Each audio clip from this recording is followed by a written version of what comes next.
This is the Everyday AI Show, the everyday podcast where we simplify AI and bring its power to your fingertips.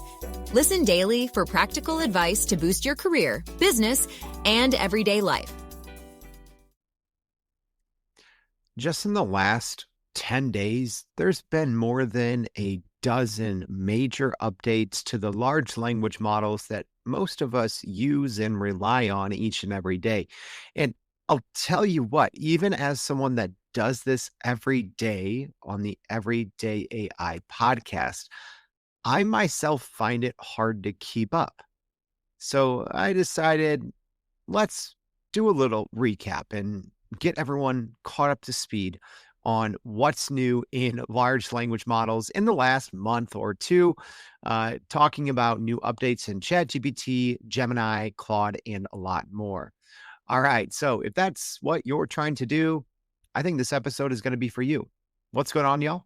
My name is Jordan Wilson, and welcome to Everyday AI. This is your daily live stream podcast and free daily newsletter, helping us all not just learn what's happening in the world of AI, but how we can leverage it to grow our companies and our careers. So it starts here with the daily live stream podcast. It's unedited, unscripted, just bringing it to you real. But if you really want to grow and be the smartest person in your company when it comes to AI, you got to go to our website. That's where you leverage it. You learn here, you leverage at youreverydayai.com. So there you can sign up for the free daily newsletter. Each day we bring you some exclusive insights, recapping the podcast, what you're listening to right now or watching. But also on our website, you can find more than 520 videos, podcasts, write-ups, right? Recaps, all sorted by category. So no matter what you're trying to learn, we've already talked to the smartest people in the world, and we already have the answers for you for free on our website. So make sure you go check that out. All right. So I'm excited today to talk about some large language model updates. So yeah, there's been a ton, even in the last 24 hours, there's been some pretty sizable ones that we're going to talk about. But before we get started, let's start off as we do most days by going over the AI news. So first, Saudi Arabia is making a big $600 billion AI push.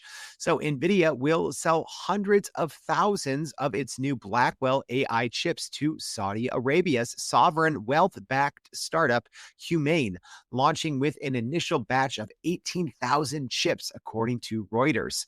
AMD has signed a $10 billion deal with Humane to deliver 500 megawatts of AI hardware infrastructure over 5 years, aiming to diversify the region's AI supply chain. And Saudi firm DataVault will invest $20 billion in the U.S. AI data centers and energy infrastructure, while companies like Google, Oracle, Salesforce, AMD, and Uber plan $80 billion in joint tech investments across both countries. So this was some pretty big news over the last few hours as the U.S. and Saudi Arabia make some pretty big billion-dollar AI deals. And Saudi Arabia's aggressive AI investments signal its ambition to become a global AI hub, potentially creating new opportunities for tech professionals and businesses seeking to grow in that sector. Our next piece of AI news: Grok's AI bot has stirred a little bit of controversy with some unprompted comments about violence in South Africa. Yeah, this one's not good. So NBC News is reporting that Grok, the AI chatbot from Elon Musk's XAI, has been unexpectedly responding to unrelated user queries with comments about violence against white people in South Africa. So the bot, XAI's Grok, is referencing racially charged violence in Musk's claims of quote unquote white genocide more than 20 times this week, according to the report, even when users did not mention South Africa. Yeah, that's not good. This behavior raises concerns about AI bias and moderation, especially as the topic has become politicized in the US and Musk continues to amplify such unfounded claims. X says it's investigating the issue, highlighting the challenges of managing AI outputs as bots increasingly interact with users on major social platforms. All right. Our last piece of AI news, pretty exciting if you care about the science of AI. Google's Google DeepMind's Alpha Evolve AI has broken records by inventing new algorithms for real world impact. Yeah. All the people that say AI is nothing but, advanced autocomplete, nah, it just literally created a new algorithm that's shattering the scientific community. So, Google DeepMind's Alpha Evolve AI has invented a new computer algorithm that boosts Google's data center efficiency by 0.7% and speed up AI training by 23% on key operations. So, the system combines Gemini large language models with evolutionary techniques to generate, test, and refine code, outperforming previous AI coding tools by evolving entire code bases. Yeah, not just like rewriting the code, but just rewriting the rules of coding. So Alpha Evolve surpassed a 56-year-old matrix multiplication record and solved mathematical problems that had challenged researchers for decades, including breaking the record for the quote unquote kissing number problem in 11 dimensions. Google plans to expand access to Alpha Evolve for academic researchers, and its success hints at future breakthroughs in fields like chip design, material science, and drug discovery. So, yeah, this is absolutely huge news for the scientific AI community. So, for more on those stories and a lot more, make sure to go to youreverydayai.com, get the free daily newsletter, and we'll be recapping those there. All right, let's talk about what you maybe started listening to this show for. So many large language model updates over the last month or so. So I said, let's have a dedicated show to go over what's new in ChatGPT, Gemini, Claude, and more. So if you are absolutely brand new here, we do also a weekly AI news story, which a lot of times has, some of these large language model updates, but sometimes there's so much going on the news side, we don't even get to cover all of these. So I've been thinking for a long time, maybe I should start doing a monthly update. So whether it's just one large language model show, or maybe, maybe we do ChatGPT and Google Gemini and Copilot, like once a month updates. So live stream audience, it's good to see you all. Let me know. Just say like monthly updates, yes, or monthly updates, no. All right. Or if you're listening on the podcast, I always put my email in the show notes, my LinkedIn. So you can just literally say monthly updates, yes, monthly updates, no. I don't know if it's going to be super helpful for you all, or if it will seem redundant since we kind of cover it anyways. But I thought this might be a good place. Maybe you only listen to the show a couple times a month. This could be a good opportunity just to keep up with everything that's happening. So let me know. I work for you all. Just let me know yes or no. All right. Let's start with ChatGPT. A lot. So yeah, in the last couple of hours, pretty big update. So OpenAI released GPT 4.1 into the ChatGPT interface for all paid users. That includes Plus, Pro, and Team, as well as Enterprise and EDU access will be coming in the forthcoming weeks. They also introduced GPT-4.1 Mini and replaced GPT-4o Mini for paid users and as a fallback for free users after they've hit their limits. So if you're confused on GPT-4.1, it has a longer context window. OpenAI says it's better for coding and it's a little better at instruction following. So this has been available for more than a month on the API side, and apparently OpenAI said that they heard from a lot of users that wanted this to come to the front end of ChatGPT. So, if you're using chatgpt.com like a lot of us are, we haven't had access to this GPT 4.1 model. I've been using it a lot in a lot of third-party, platforms that, have offered this up. So the GPT 4.1 is a little confusing, right? Because they're not saying it's a complete replacement for GPT-4o, which is still kind of the default workhorse model. So yeah, interestingly enough, it's even kind of buried. So if you go into your ChatGPT account, I'm just double checking this on mine. You have to even go down to the more models So it's almost kind of hidden. So yeah, this isn't a replacement for GPT 4.0, which is confusing, right? When you talk about GPT 4.1. And also, OpenAI did say that they're going to be getting rid of GPT 4.5. They did confirm that that is going to be in the API. Most people are assuming it's going to be gone out of ChatGPT as well, although OpenAI did not yet confirm that. All right, that's the latest update. But one thing I think that no one really talked about, I mean, we did because I'm a dork and I think this is important, but ChatGPT has added Microsoft SharePoint and OneDrive connectors for deep research for Plus, Pro, and Team users globally, with enterprise access coming soon. All right, so here's what this means. And also, your interface might look a little different. So, as most of you know, because I talk about this, we have a lot of different ChatGPT accounts because companies hire us to teach their teams. So, please reach out if you're trying to learn ChatGPT, whether you're trying to, teach 5,550. We help, teams of all sizes better use ChatGPT as their business operating system. So even you might see something a little different. This just popped up for me in the last couple of hours on my Pro account. So that $200 a month, now it says skills. So, the option to create an image, search the web, write with Canvas, or use deep research is now coupled under a skills icon.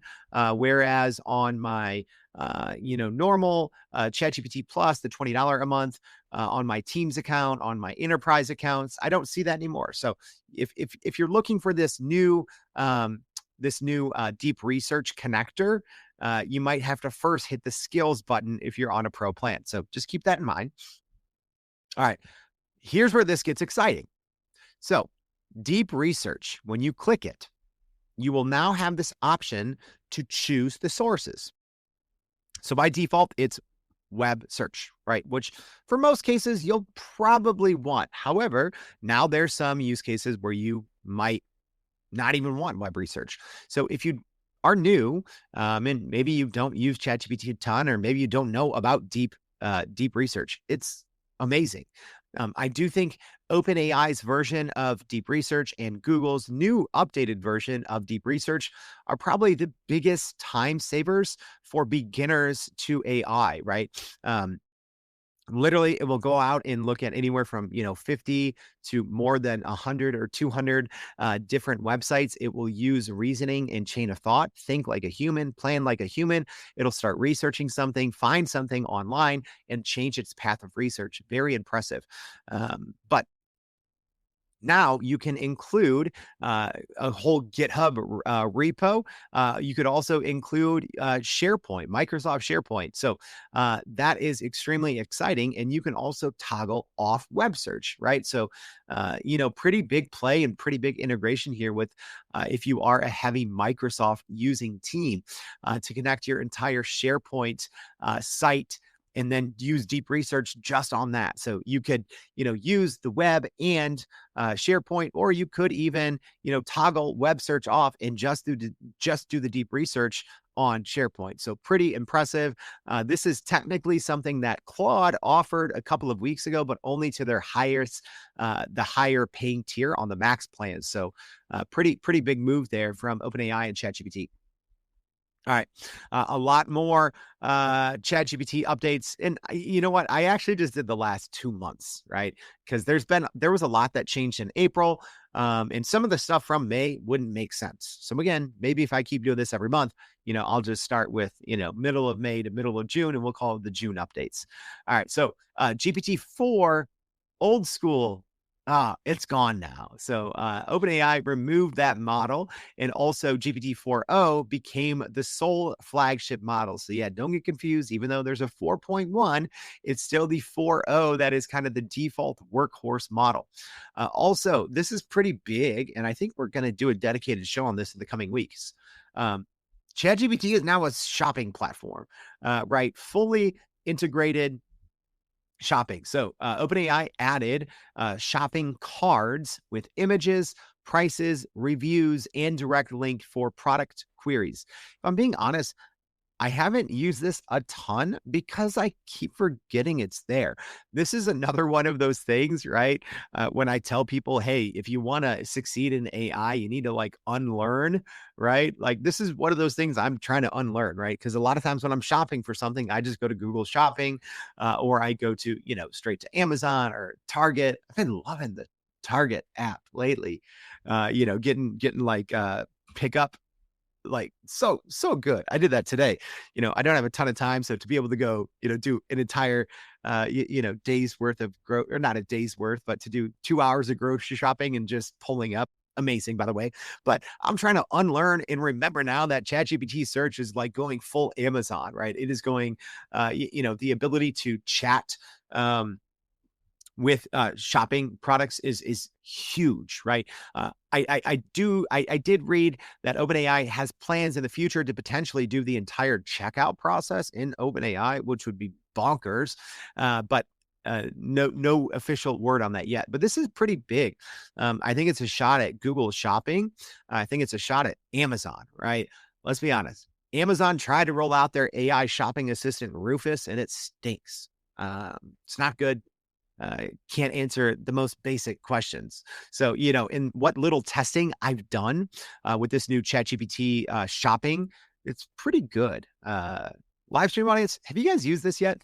The new shopping feature inside ChatGPT. It's pretty impressive. The downside is, I'll end up spending a bunch of money I don't have.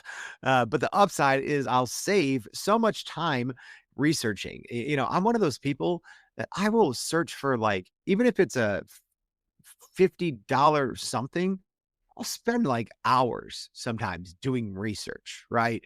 The old school way.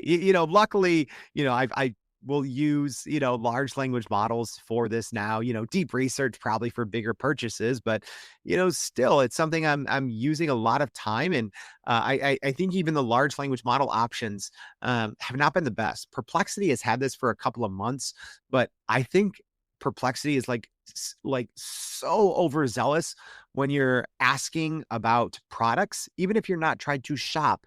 Perplexity has this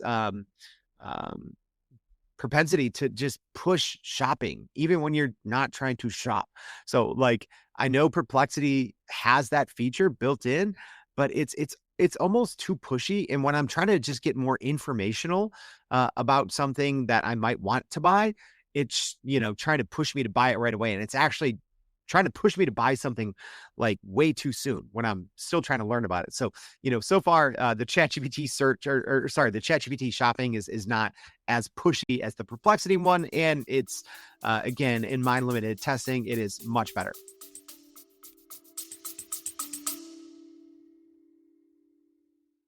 Are you still running in circles trying to figure out how to actually grow your business with AI? Maybe your company has been tinkering with large language models for a year or more, but can't really get traction to find ROI on Gen AI. Hey, this is Jordan Wilson, host of this very podcast. Companies like Adobe, Microsoft, and NVIDIA have partnered with us because they trust our expertise in educating the masses around generative AI to get ahead. And some of the most innovative companies in the country hire us to help with their AI strategy and to train hundreds of their employees on how to use Gen AI.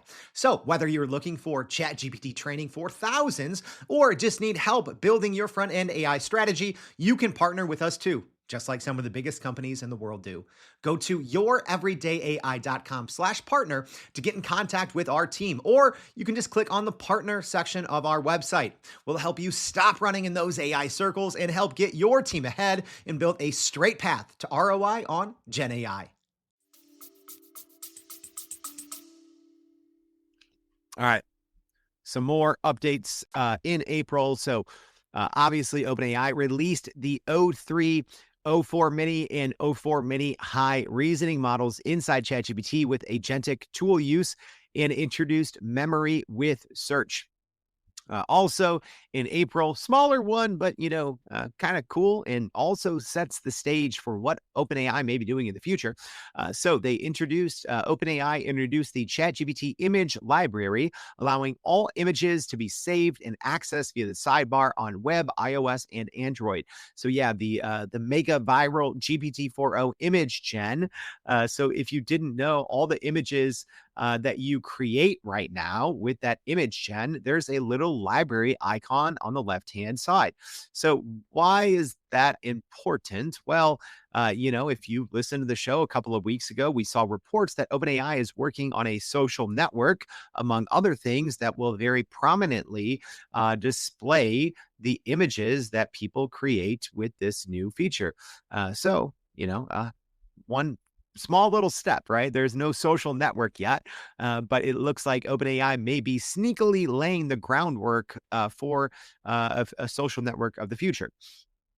All right, last but not least, on the update side for ChatGPT, they added a referenced save memories feature, allowing ChatGPT to reference a user's entire conversation history. A lot of people love this. I absolutely hate it. I turn it off. One of the reasons why is I use ChatGPT all day, right?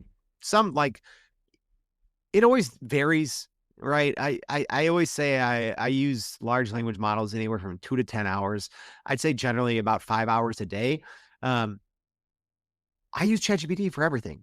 And the kind of, this conversational history, memory, like advanced depth in your memories, to me, it's absolutely terrible. Because I use ChatGPT for so many different things, I don't want it remembering my preferences for how I'm doing research versus how I might want to, refine an email. In my research, I might want it to be super in depth, using, longer sentences with, rich detail. And then in my emails, I might want them super short and informal. So it's sometimes picking up trends and tendencies because I'm using it for everything, for multiple businesses, multiple clients, multiple things in my personal life. It's actually, making ChatGPT worse for me, but I know a lot of people like it. So if you do like, or if you are using ChatGPT for very limited purposes, I think this is a great feature. For power users, not so much. All right, so that's a wrap on what is new in ChatGPT. Let's move over to Google Gemini. So Google Gemini woke up last week and chose violence for no reason, literally zero reason at all. They introduced a new version of their world leading Gemini 2.5 Pro model. So they already had the world's most powerful model. It wasn't necessarily close, at least according to most benchmarks. And they went ahead and released a more powerful version of it. Right, which is something that Google has not traditionally done. Normally it's, OpenAI and Google and, sometimes Anthropic or Meta, right? Everyone's timing their releases around each other. It's like, oh, OpenAI comes out with the world's most powerful model. And, the next day, bam, Google responds back, right? Or Claude, right? Although Claude's been sleeping at the wheel for like 6 months.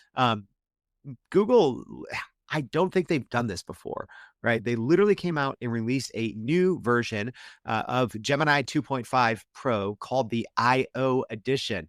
So yeah, Google's I/O conference coming up here in a couple of days.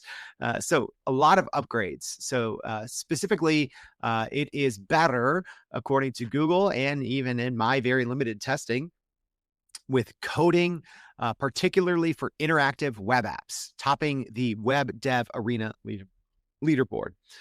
I literally think I might do a series of shows just on Google Gemini's canvas.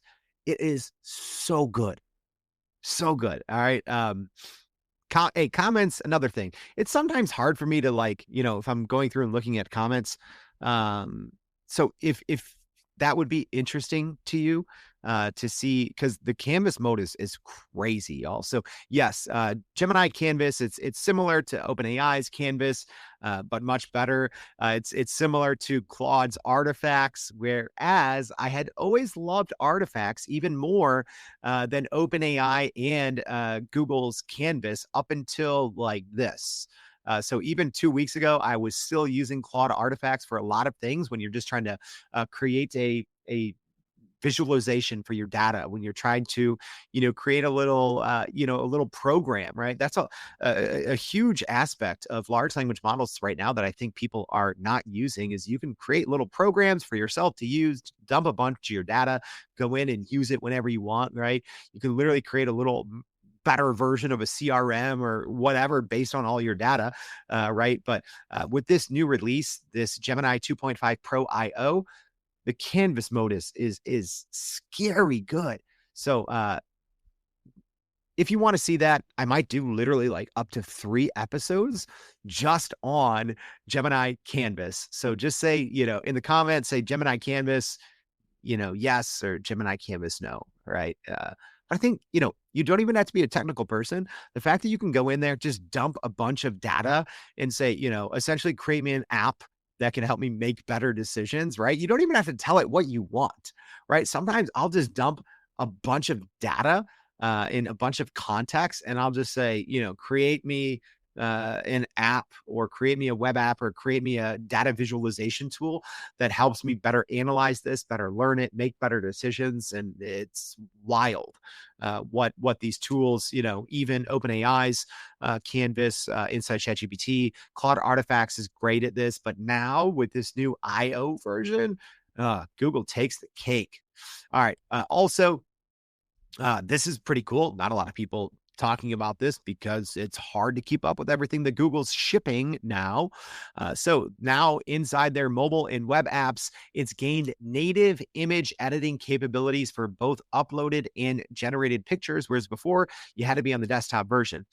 So like I said, the new Gemini 2.5 Pro preview is absolutely crushing everyone. So, they were already in first place in the LM arena, which is essentially a blind, AI test. You put in one prompt to get 2 outputs, choose the better one. They're already crushing everyone else, and they went ahead and released a better model. What's interestingly enough, though, OpenAI, even though they're not number one, they have spots 2, 3, and 5 with their O3, 4.0 and 4.5 models. So, OpenAI is still right, even though, yes, technically Gemini 2.5 Pro, a hybrid model that can reason when it needs to, is still the single most powerful model in the world. OpenAI, you can't just like write them off, right? They have numbers 2, 3, and 5, and you have to assume once they bundle this all up under the GPT-5 architecture, or system, you do have to believe that they will then exponentially leapfrog everyone else. You have to believe it, but I mean, we'll see. All right, more Google Gemini updates. This was in the end of April. They launched VO2, the video generation tool inside of Gemini Advanced. So yeah, a lot of people don't see that. Just look at it. What's funny is it actually came up for me first on my Gemini app on my phone, even though it was the same account before it showed up on the web version inside Chrome or Edge. So that was interesting. So that allows paid Gemini users to generate high quality 8-second videos from text prompts. Here's another thing. I was talking about this with someone the other day. There's a good chance that you have Gemini Advanced and you don't even know. So if your company uses Google Workspace, there's a good chance that your company just pays for that extra storage. It's the Google One subscription, and that includes Gemini Advanced. It includes Notebook LM Plus. So there's a good chance that you already have access to VO2, which is the world's best, and it's not even close, AI video generator, and you might not even know it.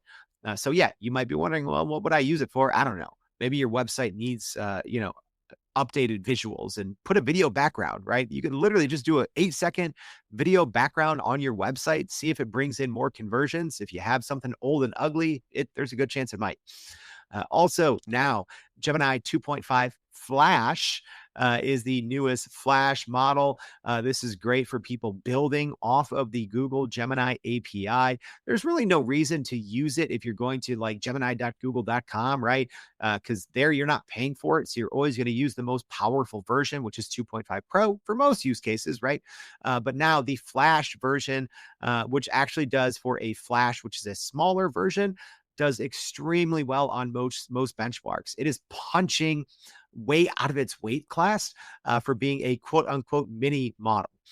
So it's optimized for fast and efficient reasoning. So one other thing, let me see if this is actually on my list here. So Google Gemini did also update the deep research to 2.5 Pro as well. That was in April. That one's big, y'all. That one's big because I had been saying for a while that OpenAI's deep research was in a league of its own, but now Google Gemini with their 2.5 Pro is in that league. And here's why. A lot of the other deep research tools, it's more of this blanket approach, right? You put in a query and essentially it'll go out in one swoosh and it might go out to 10, 20, 50 different websites, right? But now that it's using the 2.5 Pro model, which is a reasoning model, it's a hybrid model. So it will think and plan like a human when it needs to. So when it's doing this deep research, so think of something in your industry that you spend a lot of time on. Maybe it's a growing a growing trend in your industry. Maybe it's, keeping up with your competitors, whatever it is. Maybe you're spending a lot of time doing this, doing certain research and personalizing it, pulling out certain information, right? Which is what so many of us do, right? Like we go in and we read these, 50 websites with something in mind, right? Our own, our own business agenda. Maybe we're just looking for certain pieces of information from 50 websites. So, to have a personalized, essentially research assistant in OpenAI's deep research and Google Gemini's deep research, it's silly good. But, why the Google Gemini update is especially good is now it can reason, right? So it'll start to do some research. And I have a screenshot here for the live stream audience. It might find things according to your certain research. You might say, hey, Google Gemini, I'm looking up, product or competitor A's product B, and it's going to look up, competitor A, product B, and it's like, oh, wait, did you know that competitor C has product B as well? Let's research that. Even though you told me, right, human, you told me that only, competitor A has product B. Actually, competitor C and D just released this a week ago, whether you know it or not. So it's still going to fulfill your query, but as it goes out, it's going to find new things and it may steer, it may create a fork in the research road, whereas the previous version of Google's deep research did not do that.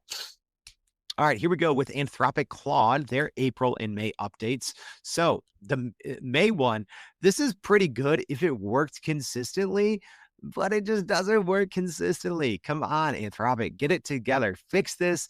I'd love it. It even works better than Google's own integrations in some use cases. So May 1st, Anthropic launched their integrations feature, which connects Claude to external applications, including Jira, Confluence, Zapier, and others. And the expanded research capabilities with an advanced research mode for thorough report preparation with up to 45 minutes of research time. That's nutty. But the one that I think a lot of people are talking about, myself included, is the new research capability and Google Workspace integration. So being able to connect to your Gmail, calendar, and Google Docs. And this transforms how Claude can find and reason with information. So yes, if you are on a paid Claude account, first of all, this new interface, Claude, I don't know if it's just me, y'all. I hate it. I mean, Apple does the same thing. Claude's interface used to be super clean. Now, like you got to click like 8 times, right? To do simple things. Whereas before it was like 3 clicks, right? I know that sounds like petty for me to pick on Claude.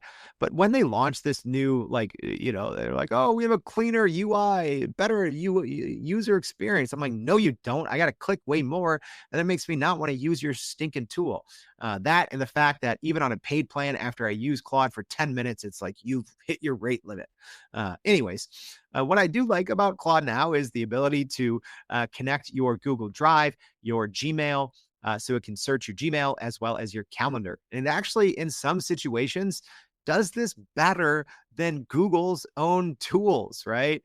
So as an example, I did something. I said, what's on my calendar for tomorrow? I'm not feeling good. Find the emails for those people and say, I've got to postpone, right? So Claude will go through, it will, with just that prompt alone, I think I have 5 meetings on my calendar tomorrow. It went through, found all the meetings, found the email for those people, and drafted a relevant email for all those people according to what I told it, right? It can't send it. When I try to do the same thing inside Google Gemini, unfortunately, it didn't work well, even though Google Gemini is directly integrated with, obviously, if you click that at button, right? So if you go to gemini.google.com, and if you're using Google Gemini in the chat interface, you can click the at button and pull up your calendar, your Gmail, etc. It doesn't work as well in Google Gemini, which is weird. And which is why if Claude could get this to work consistently, it would be amazing. The problem is, like, one thing I try to use it for is to go through large batches of emails and asking for specific things. And a lot of times it's not really using the conversational aspect, right? The NLP aspect of a large language model. It's usually just doing more search based. So, I'll say something like, hey, tell me everyone that's reached out, about sponsorship or advertising, something like that. And it literally just does a search for the word like sponsorship or advertising, right? But then I'll see emails where it's like, okay, clearly these companies reached out to sponsor or advertise or have me speak or something. But because it doesn't match that exact word, also the Claude, it does. At least I tested it for a few hours a couple of weeks ago, and it really struggles going deeper into your email inbox, right? I have tens of thousands of emails. It doesn't do a good job, right? It will just generally do like the closest exact search, or just like your first couple pages of emails, but that doesn't help me, right? And if you use email like I do, right, I don't delete emails, I don't archive them, right? I try to read them as much as I can, but I get way too many emails. Stop selling me all your garbage, random AI, right? I get 100 emails every day, like, oh, we have a better large language model than ChatGPT. Put us on your show. No, no, you don't. Anyways, I can't like literally search and find this. So if Claude can make this better, I would love it. And maybe it's just me. Live stream audience, let me know. Have you used this? Is it good? Does it work better for you? But the potential is there. So hopefully this is something that Anthropic continues to update. A couple other things. They introduced their max plan for Claude, which is a $100 a month or $200 a month that essentially lets you use it as much as like Google, you can use it for free, right? Let's be honest, this is terrible. This is terrible. The fact that Anthropic, you have to pay $100 or $200 a month just to use their basic model, like for more than like 10 minutes. Yeah, I generally copy and paste a ton, right? But the limits are just ridiculous. So, I guess this is one of those things that, Anthropic released. There's some other features that are available in this $100 to $200 a month plan that aren't available in the normal paid plan. But I don't know. For me, what you get with ChatGPT's $200 Pro plan, the limits are insane, right? They're so good. Even the limits on the normal $20 a month ChatGPT Plus plan, I find very few people are hitting those limits. But on the Claude plan, apparently you got to pay $100 if you want to use it. There was literally, I did a show on this. If you use Claude, so there's certain hourly increments. I think it's like every 4 hours or 5 hours. Even if you do one prompt, it counts on that. So like, I did the math. I think it's like, let's just say you used Claude every 5 hours and did like one prompt. You could be like, not use your $100 a month plan after after 2 weeks, right? If you use it like that. Obviously no one's using it like that, but their rules and their rate limits are absolutely bonkers. All right. Also in April, Anthropic launched their Claude for Education with a specialized learning mode that guides students through Socratic. I think that's how you pronounce that. I should know that. Socratic questioning rather than just providing direct answers. So yeah, for those students that actually want to learn with a large language model and don't just want to get the model to spit out the answer, it more guides them and improves critical thinking, which I think is actually great. I think that's a great mode. Like, I wish that that was an option on all large language models. Sometimes I would just want to learn and work a little bit more versus just the large language model spitting the answer out. Obviously, with a little bit of prompting, you can have large language models do that. But I actually like that mode, Claude for Education. All right, Microsoft Copilot. So, I mean, I could do like 10 shows just on Microsoft Copilot. I'm not really focusing here as deeply on Microsoft 365 Copilot because it is a beautiful mess, right?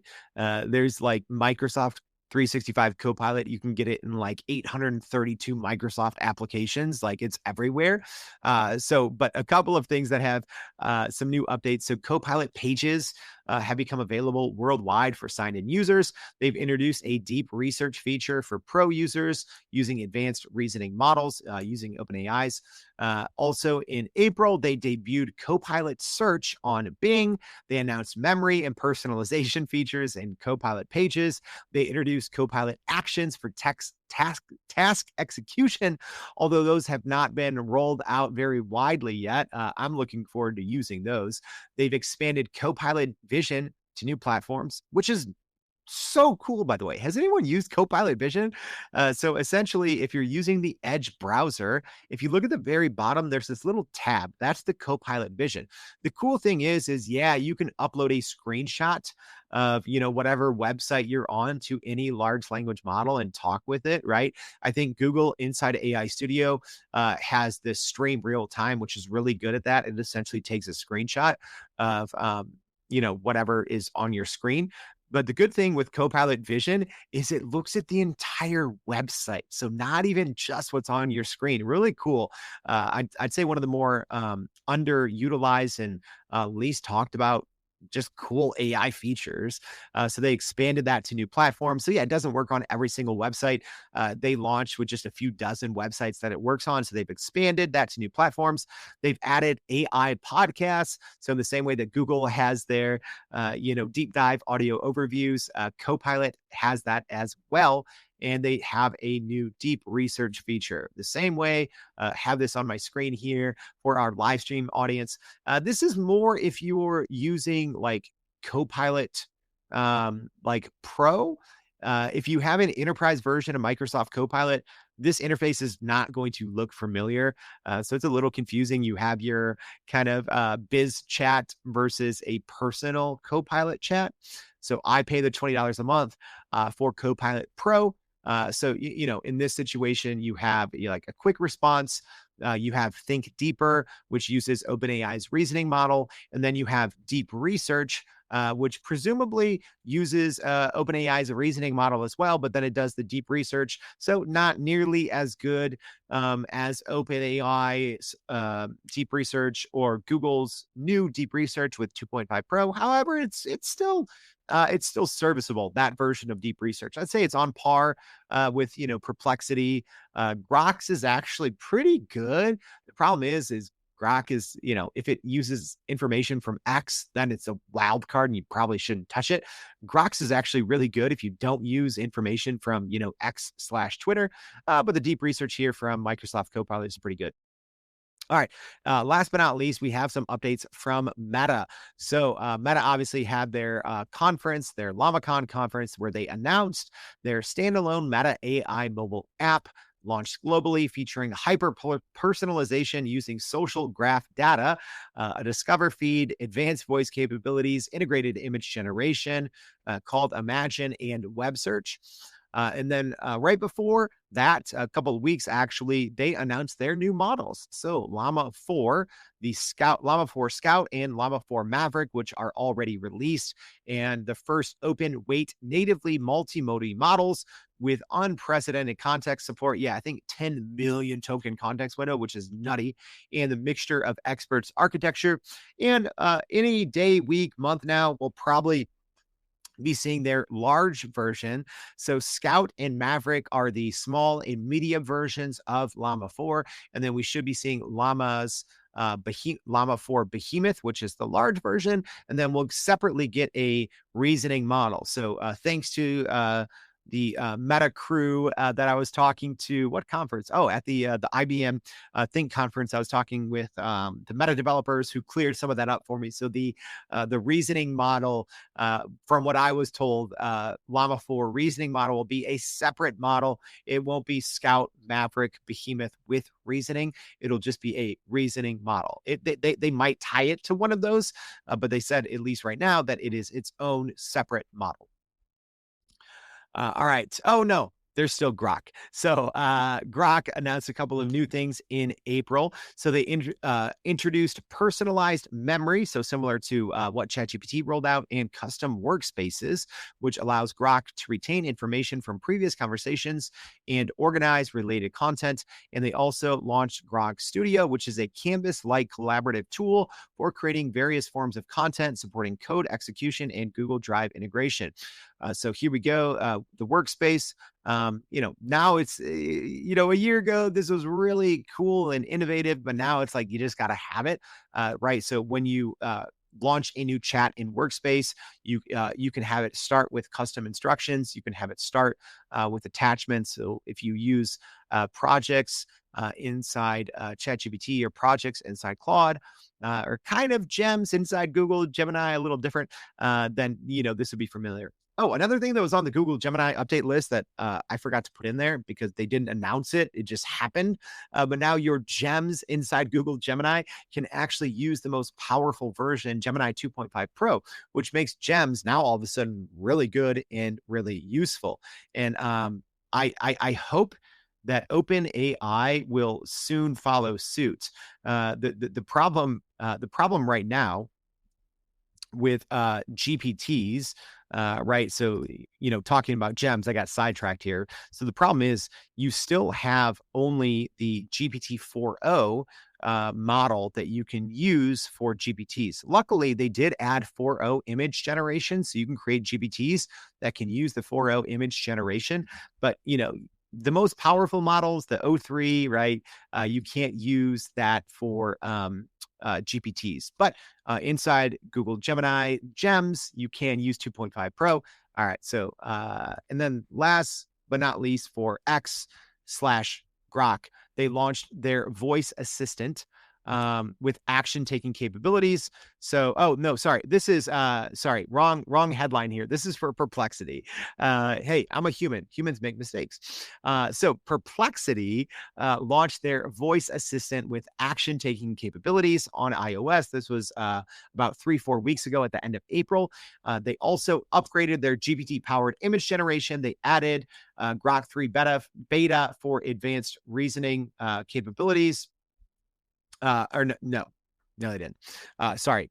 My last slide here is confusing. All it's supposed to say is Perplexity added their new voice assistant inside the iOS app, which has a ton of potential. Again, it just isn't always working. So one thing it can do, it's trying to be what Siri isn't. So if you do have a paid plan, give it a try. For some things, it's pretty good. So you can say like, hey, what's on my calendar? Right. So Siri's not always good at that.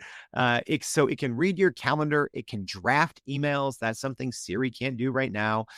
You can set iPhone reminders. Also, you can launch YouTube videos just with your voice. So that is the new, for Perplexity, the new iOS voice assistant.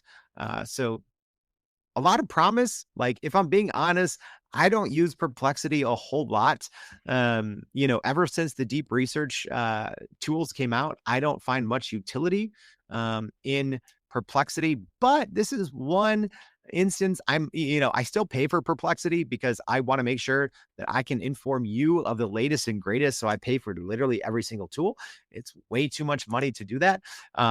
And I've been like, why am I still paying for Perplexity? It's not very good. If I'm being honest, it's not. But this is one thing. Hey, no one right now likes Siri. No one does, right? We're supposed to get all these AI, Apple Intelligence, Siri. Siri's still dumber than a box of rocks. And that's being mean to the box of rocks.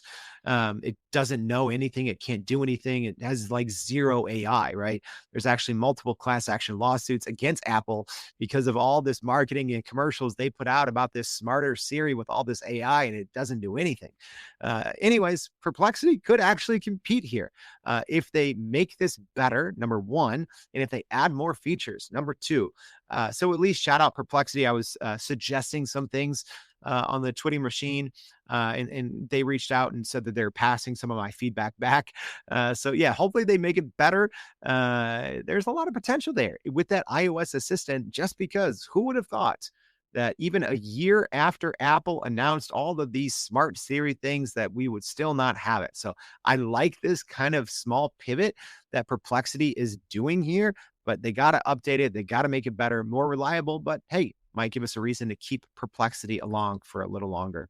All right, that's a wrap, y'all. Did you like the monthly updates? I know it was a little longer. There was a lot to cover. Technically, I put in April and May because there was so much in April as well. So, it's hard to keep up with all the large language model updates. Yes, on most Mondays, we do an AI news show, but there's so many big large language model updates we don't even cover, right? We usually cover the top like 8 to 10, AI news stories, but a lot of them are news. They're things impacting business, politics, the economy, right? So we're not always covering every single large language model update. So, hey, if you want these monthly updates, if these are going to be helpful, let me know.